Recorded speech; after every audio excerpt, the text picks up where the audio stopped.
জনপ্রিয় অভিনেত্রী তানজিন তিশা আবারও সমালোচনায়। তবে এবার অভিনয় নয়, আইনি নোটিশকে ঘিরে আলোচনায় রয়েছেন এই তারকা। তার বিরুদ্ধে অভিযোগ, একটি প্রমোশনাল ফটোশ্যুটের প্রতিশ্রুতি ভঙ্গ করে এক নারী উদ্যোক্তাকে আর্থিক ক্ষতির মুখে ফেলেছেন তিনি।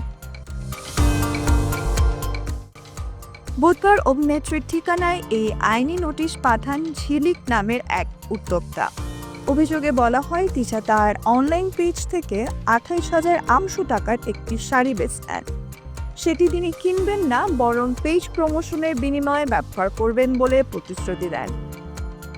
নোটিশে বলা হয়েছে, শাড়িটি তিশার বাসায় পৌঁছে দেওয়ার পর তিনি একাধিক প্রমোশনের আশ্বাস দিলেও 10 মাসেও তা করেনি, বরং গত 6 মাস পরে কোনো যোগাযোগও রাখেননি। উদ্যোক্তার দাবি, বিশ্বাস ভঙ্গ করে তিশা প্রতারণা করেছে। আরও বড় বিতর্ক শুরু হয় যখন এই বিষয়টি সংবাদ মাধ্যমে প্রকাশিত হওয়ার পর তিশা নিজের ভেরিফাইড ফেসবুক আইডিতে লেখেন, গিফট নিয়ে হয়ে গেলাম প্রতারক।